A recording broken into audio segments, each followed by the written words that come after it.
कि 2024 तक मुसलमानों ने खूब एड़ी चोटी का जोर लगाया कि बीजेपी सत्ता में ना आए, लेकिन वो बीजेपी और मोदी को रोक नहीं सके।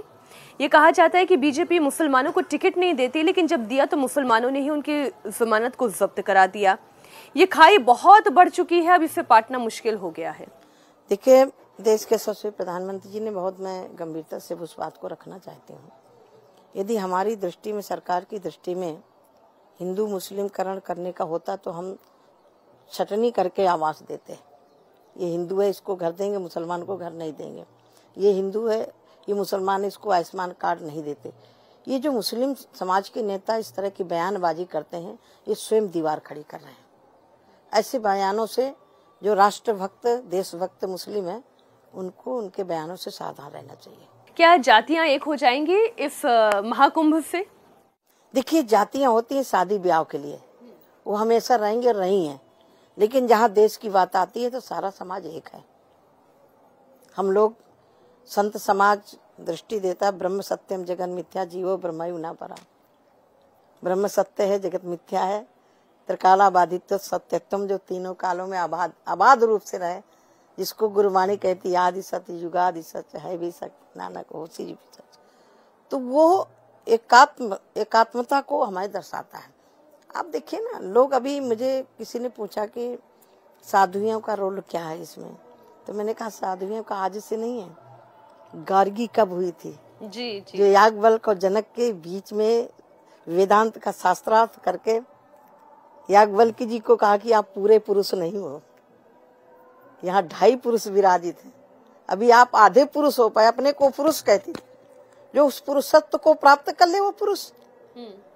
तो साधुओं का रोल और संतों का रोल तो हमेशा रहा है, और मैं सौभाग्यशाली हूँ कि मैं उस संत परंपरा में हूँ जिसको आदि गुरु आचार्य शंकराचार्य जी ने एक श्लोक में सब कुछ कह दिया। अच्छा, मैं इसमें आपसे जानना चाहती हूँ, आपकी निजी यात्रा भी, आपने कब ये तय किया कि आपको साध्वी बनना है, इस संत मार्ग पर चलना है?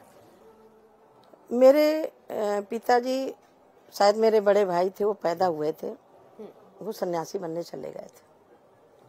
फिर मेरे बाबा उनको ढूंढ के लाए। मेरे बाबा भी आधी धोती पहनते थे, संत की तरह रहते थे।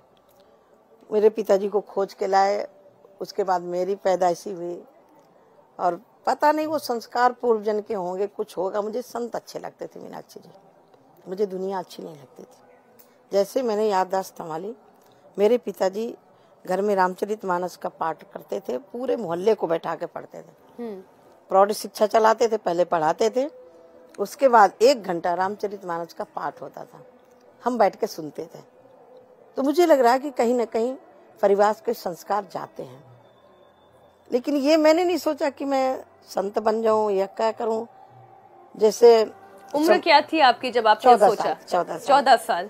जैसे समुद्र में बहुत सारे शंख होते हैं, हाँ। जिन पर समुद्र की लहरों का थपेड़ा लगता है, वही किनारे आ जाता है।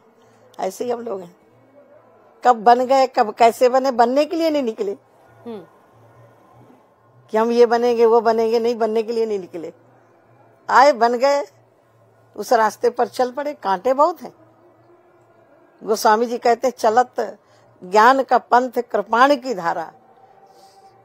ये ज्ञान का पंथ यानी भक्ति का पंथ, मीरा को जहर दिया गया। ये बहुत कठिन मार्ग है, कोई अच्छा नहीं बोलता। संत सबको अच्छे लगते, लेकिन मेरे घर का कोई संत ना बने। ठीक है ना? बिल्कुल ठीक। ये बहुत विडंबना है, मोह होता है ना? हाँ, मोह होता है कि हमारा बेटा न बने, बेटी न बने। और दुर्भाग्य ये है, आज संत भी अभाव हो रहा है, क्योंकि एक बेटा हो रहा है, उसको संत बनाए कि गृहस्थ बनाए कि सेना में भेजे। तब बात 5-5 बच्चे पैदा होते थे, एक आध संत बन भी गया तो घर में कोई फर्क नहीं पड़ता। आपने बच्चों की बात कर दी, तो मैं इसी पर आपसे बात कर लेती हूँ।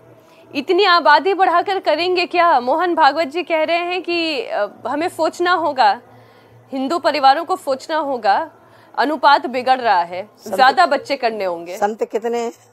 संतों का अनुपात कम होना चाहिए क्या? यदि संत नहीं हो तो बाबा रामदेव जी जैसे महापुरुष कैसे हो? तो संतों की मंडली भी तो बढ़नी चाहिए। मैं तो कहती हूँ 3 बच्चा पैदा करो, एक संत बना दो, एक देश की सेवा में भेज दो, और एक अपने घर में रखो। एक पुरुषार्थी बना दो, एक वेदांती बना दो और एक व्यापारी बना दो। कहाँ से जनसंख्या बढ़ गई? और जनसंख्या सिर्फ हमारी। लेकिन तब तक पढ़ाना तो पड़ेगा। साध्वी जी आप क्या बात कर रही हैं? खिलाएंगे क्या, कैसे उनको पालेंगे?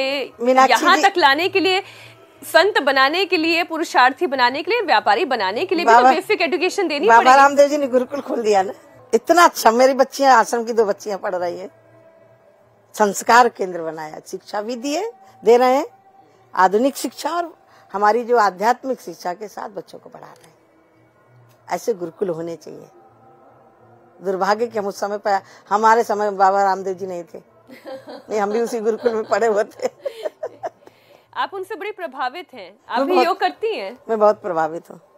योग तो मैं बहुत पहले से, जब से सन्यासी बनी तब से कर रही थी, लेकिन बाबा रामदेव जी से इसलिए प्रभावित हूँ कि उन्होंने समाज को झकझोरा। एक समय वो था, लोग योगा बोलने लगे थे, हाय हमारे यहाँ का पतंजलि का दर्शन है, महर्षि पतंजलि का, लेकिन इसको योगा बोलने लगे, बाहर से आया। लेकिन मैं ये कह सकती हूँ कि बाबा रामदेव जी आधुनिक पतंजलि, महर्षि पतंजलि है।